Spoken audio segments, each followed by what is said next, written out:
Hello, good afternoon. All right, just a few things here at the top, and then happy to jump in and take your questions. Yesterday, the Secretary of the Navy exonerated 258 black sailors who were unjustly court-martialed in the wake of the devastating explosion at the Port of Chicago Naval Magazine in California, which killed 320 sailors on July 17, 1944. After a thorough review of the case and related materials, the General Counsel of the Navy concluded that there were significant legal errors during the courts-martial and that the defendants were improperly tried together despite conflicting interests and denied a meaningful right to counsel. Secretary Austin applauded the Navy's legal review and decision to ensure our service members, our military families, and our civilian employees are treated with fairness and dignity, especially within our military justice systems. Switching gears, as you know, U.S. Central Command has been executing operations to surge humanitarian aid into Gaza through air, land, and sea. Yesterday, the Department of Defense announced that the temporary Pier, or the Joint Logistics Over-the-Shore Capability that has been used to surge humanitarian assistance into Gaza through a maritime corridor, has concluded its operations. With collaboration from 12 nations, international partners, USAID, and their families, and our civilian military justice systems.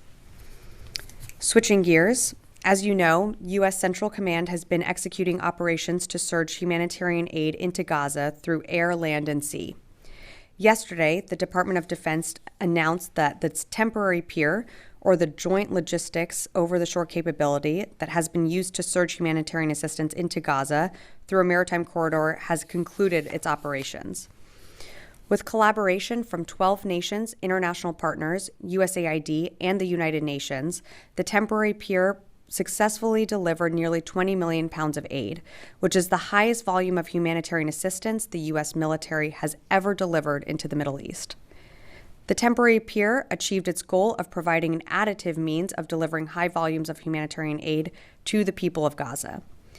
In the coming days, CENTCOM will work with USAID to deliver the remaining aid commodities currently afloat to the Port of Ashdod in Israel for onward distribution to Gaza, and will provide coordination and liaison support for humanitarian aid deliveries at the request of USAID when appropriate. And finally, the chairman of the Joint Chiefs of Staff, General C.Q. Brown Jr., met today with the Japanese State Minister of Defense, Japan Chief of Staff, and the chairman of the Republic of Korea Joint Chiefs of Staff in Tokyo. The military leaders discussed progress on the trilateral defense relationship, exchanged assessments on the regional security situation, stressed the importance of enhancing close trilateral coordination in response to the provocation posed by the DPRK, and reaffirmed their positions regarding the escalatory, dangerous, and aggressive behavior by the People's Republic of China throughout the region. The Trilateral leaders underscored that U.S.-Japan ROC security cooperation is critical not only to the security and prosperity of the Indo-Pacific region, but also to their shared global interest to ensure peace and stability in the Korean Peninsula, the Indo-Pacific, and beyond. And with that, I'd be happy to take your questions. Lita. Hi, thanks, Sabrina. Can you just clarify a couple of things on the pier? The Army boats were used all along to transfer the aid from the floating dock to the Trident Pier. Will they be used to take aid from the dock, if there's any left there, to Ashdod at all, do you know? And just a couple of points on that. Sure. Sorry, just for clarification, which dock are you referring to? The pier itself? They were being used to take aid that was, the aid came from Cyprus to the big floating dock that was several miles offshore. The Army boats were used to take the aid from there to the Trident Pier.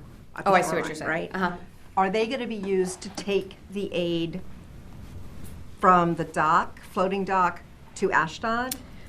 I believe, from my understanding, it's the aid that's on our ships right now will just be offloaded in Ashdod and then driven by contracted drivers or drivers that the WFP have identified into Israel. I'm not aware that those Army boats will have a role in that because the aid is already on the ships that would then pull into Ashdod and have it be directly transloaded. And are these largely the DOT and commercial ships, or are these also Navy ships? It's my understanding that these are U.S. military ships that are that have the aid. And as you heard Vice Admiral Cooper yesterday say, that we are committed to making sure that the aid that has been transloaded onto our ships is transloaded off of our ships into Ashdod for further distribution into Gaza. So are these ships that are in Cyprus, or are these ships that are at the pier? I believe these are ships that are making its way or already at the pier. Look, this is ongoing, moving. I believe also there's a few million pounds of aid that are on each of our vessels that need to be transloaded off. So it's going to take some time. We're committed to doing that, but how we do that, for more specifics, I direct you to CENTCOM just for more specifics if you want like specific ships, but we're just committed to making sure that that aid gets to Gaza. Okay. And is that all in addition to the 5 million pounds of aid that Admiral Cooper yesterday said was still in Cyprus? I believe what Admiral Cooper was referring to is there's 5 million pounds of aid total between Cyprus and on the ships that will get moved through the Ashdod corridor down into Gaza. So it's a total figure. Last question. Sure. Will the military be involved at all in what is the future plan now to deliver aid from Cyprus to directly to the Ashdod pier and then from the pier into Gaza? Will the military have a role in that other than the coordination cell? Our role will mainly shift to an advisory role. In the immediate future, we're going to maintain some coordination elements that have been in place, such as the coordination cell that is in Cyprus and in Israel. We want to make sure that aid is going to continue to flow into Gaza. But this new route that aid flows through Ashdod will ultimately be managed by USAID and other humanitarian organizations. So I'd include the World Food Program in that as well. Okay, so then the coordination cell participation goes Right away? now, the coordination cell is still stood up and will remain in place for for a short time in the immediate. But we are working to ensure that all the aid gets into Gaza, and in order to do that, from what's on our ships and what's still at Cyprus, that coordination cell is still stood up. Yes. Thank you. So I have a couple on Ukraine, then one on the Gaza Pier following. Sure. So we heard Republican Vice President nominee Mr. Vance has repeatedly argued against military aid to Ukraine, and he said that the U.S., I quote, lacks the capacity to manufacture the amount of weapons Ukraine needs to win the war, in particular 1 and 55 millimeter shells and Patriot interceptors. What can you say to that? So as you can appreciate, I'm not going to comment on political speeches or the campaign, but I think what you've seen from this department and from this administration is a commitment to Ukraine for as long as it takes. And that's what we're focused on. I think it's important to remember, too, that under this administration, we've invigorated our defense industrial base, and we are creating jobs right here at home when it comes to manufacturing 155 millimeter rounds and other capabilities that are not only enhancing our defense industrial base, but helping the Ukrainians. I also would push back on the notion that Ukraine can't win this war. We have seen them be incredibly successful on the battlefield. They continue to dig in and push the Russians back. This was never going to be over in a day. This is going to take time, and it has taken time, and it's going to continue to take time. And the support that Ukraine has garnered from all around the world, I think, is a true testament to the United States' also commitment to them. So appreciate the question, but I can only really speak to what the department is doing and what we're committed to doing. Right. Sabrina, can you do you have a breakdown of how much funding has been allocated from this latest supplemental for military aid packages to Ukraine, and how much is still left? I don't have a breakdown on from allocations of different PDA packages from the supplemental when it was last authorized. I mean, we've put out a press release every time we've authorized a drawdown package or a USAI. So I just encourage you to look back on what we have announced. I just don't have that breakdown by package in front of me. Latest on the Gaza pier. Sure. So what ultimately led to the decision to dismantle the pier before all aid from Cyprus arrived in Gaza? And is there a final cost for the Gaza pier? Because we heard Vice Admiral Cooper said it came under other cost.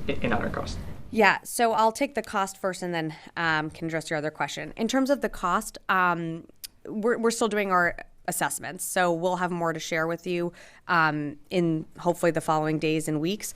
We do expect it to come a little under budget, but we'll keep you updated. I just don't have a final number on that. In terms of why, well, I mean, again, as we've always said from the beginning, we always said this was going to be a temporary measure that was put into place. We are certainly aware, and as you have reported on, some of the weather conditions and environmental factors that have faced the pier. We know that sea states were going to get worse as the summer progressed. That is something that was always known. But I think what's important to remember is that all the aid that was in Cyprus or has gone to Cyprus has either been transloaded off of that temporary pier or will be moved into Ashdod. So we have moved out almost every single piece of aid that has come in through Cyprus. So I think that's very important to remember. I also think that it's important to remember that this pier delivered the highest volume of humanitarian assistance the U.S. military has ever delivered to the Middle East. So I know there have been criticisms, and I know from some people here in this room, and I know that there have been some setbacks when it has come to the pier. But at the end of the day, we delivered nearly 20 million pounds of aid, and I think that is a real testament to the commitment of our personnel at CENTCOM, and the commitment to also ensuring that other avenues opened up, such as the Ashdod corridor. Natasha. Thanks, Sabrina. So just one clarifying question. So yesterday, Admiral Cooper, he told reporters that, at least for the near term, quote, we expect to use the same vessels that have been transporting aid from Cyprus to the pier, now using those same vessels transporting aid from Cyprus to Ashdod. Yeah. But you said a few minutes ago, I think, that it would be mostly an advisory role. So which is it? Is it an advisory role, or is it actually the military transporting this aid, continuing transporting the aid from Cyprus to Ashdod now? So once we complete the transfer of aid of the, I think Admiral Cooper mentioned about 5 million pounds of aid still needs to be loaded off of our ships. That's when our role will transition into more of an advisory role, but we have to complete that transfer of aid. So it's not like the aid is going to sit on our ships and all of a sudden it's not going to move off or go anywhere. We're going to help, of course, with offloading it into Ashdod. And then once that aid moves off into Ashdod and moves into Gaza, this is going to be a mission that transitions into a next phase, which will be managed by USAID and other partners. Okay, thanks. Yeah, Liz. Thanks. Earlier this week, there was some reporting that Al-Asad Air Base in Iraq was targeted by some Iranian proxy drones. Do you have any details of what happened, how many were shot down? Yeah, thanks, Liz, for the question. So that's correct. On July 16th, 2 one-way attack UAS systems attacked U.S. and coalition forces at Al-Asad Air Base in Iraq. One system was successfully destroyed and one impacted the base, but it caused minimal damage. Yeah. Konstantin. Thanks. So the National Guard Bureau Chief, General Hokanson, is retiring in 2 weeks, I believe. A replacement for him has not been announced. Has the Pentagon sent a recommendation or a name to the White House? Yeah, so as you know, all nominations and announcements will come from the White House. I don't have anything to read out today, and certainly wouldn't get into conversations that we're having with the White House. But when we have that announcement ready to be made, it will be public.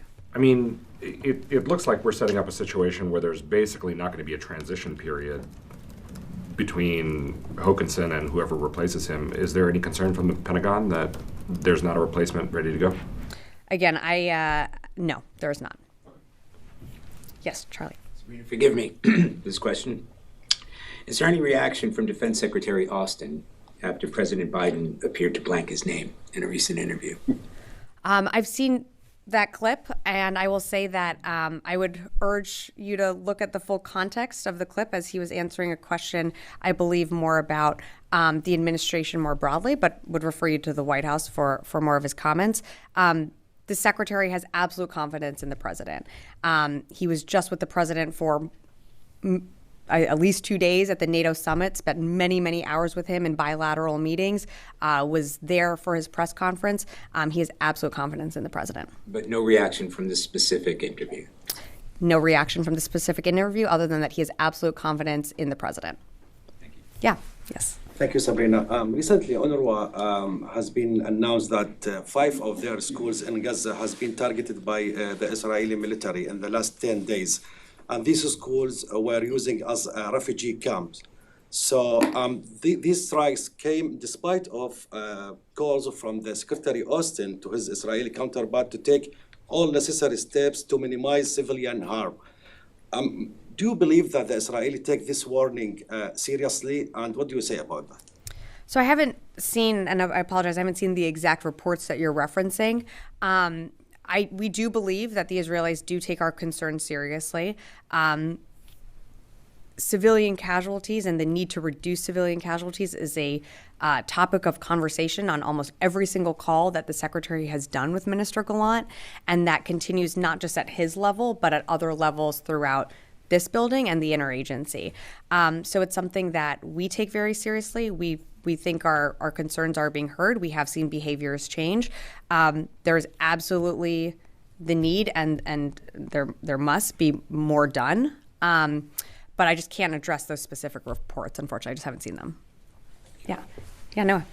I'm wondering if you have any reaction to China's Ministry of Foreign Affairs yesterday saying that they were shutting down talks with the U.S. on arms control in response to objections over weapons sales to Taiwan. Have you seen that statement, and do you have any thoughts on the future of arms control talks going forward? Yeah, I'm just not going to respond to the statement, but I can tell you that we have a commitment to the One China policy. You've seen the Secretary continue to raise concerns about the PRC's behavior within the region, and as I read out at the top, the chairman was just there in the region, not only deepening ties there, but also raising concerns about some of the behavior and activity that we're seeing. So I'll just leave it at that. Mm-hmm. There was also some confusion on when they were actually paused, whether it took place earlier in the summer after new President Lai's speech in Taiwan, or whether it actually was cut yesterday or this week. Do you have any sense on that? Yeah, I'm just not going to be able to provide more on that, but thank you. Yes. Thanks. I wanted to ask if you could give us an update, if possible, on the AUKUS agreement. Are there any next steps? I thought I heard plans to make an announcement this fall. I don't know if that was under Pillar 2 or just some other steps in the AUKUS agreement.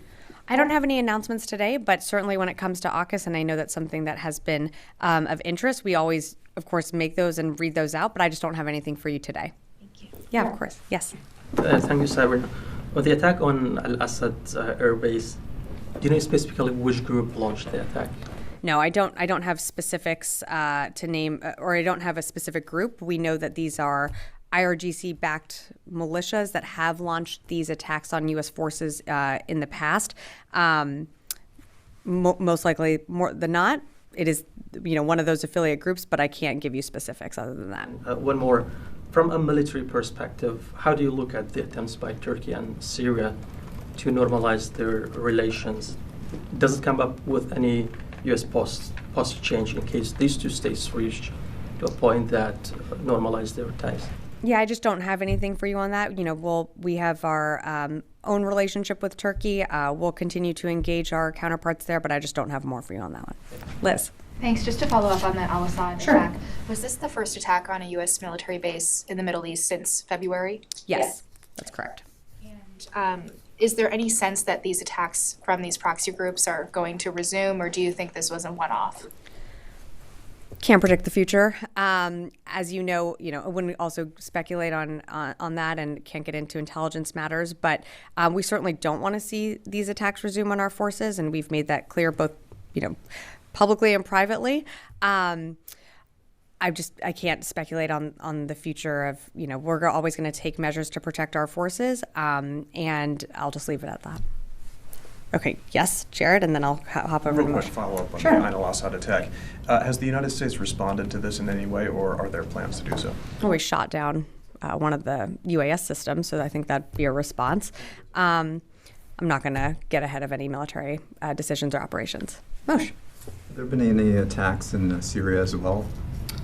There was not an attack. One of the U.S. and coalition forces did destroy one uncrewed aerial system near Green Village, but we don't have an assessment of what the intended target was. So I wouldn't say that, I wouldn't characterize that as an attack, but they did destroy it out of an abundance of caution. An incident did happen in Syria. Yes, an incident did happen in Syria. Our forces did shoot down one UAS system, but again, it's unclear what the intended target was, and there was no injuries, no damage to infrastructure resulting from this. Okay, Matt, and then I'll go into the back. Just staying on that topic, can you say anything about Iran's possible role in that attack? We talked about these Iran-backed groups. Is it just broadly Iran-backed, or do you think that any more direct hand in this particular attack? I don't have any more information. I think we can assess that these are Iranian-backed groups that launched this attack. We've seen this behavior before. We certainly don't want to see an escalation on our forces in the region. And so we're going to, of course, take the proper measures that we need to ensure their safety and security, but I don't have more for you other than that. Thanks. Okay, Lita, and then one more in the back. Just to clarify, wasn't there an attack on a U.S. base in Syria in April? I believe we did shoot down something in April, but I don't know if that the intended target was the base. Okay, because I thought that this was the first attack since April. You're saying it's the first since. I'm tracking it since February. Yes. Yeah. Yes, one more? Thank you. Regarding to the attacks on the Assad base, have you communicate with the Iraqi government, and do you believe that they are doing enough to stop these kinds of attacks? And did you get any signs, like before these attacks happened, from the Iraqi government, of the officials there? We have a great partnership with the Iraqi government. I'm not going to get into private conversations, as we never do from the podium. But we believe that we're taking the proper measures to ensure security and safety of our forces. We'll continue to engage our Iraqi partners on the ground, but I don't have more for you. All right. Okay. Thanks, everyone.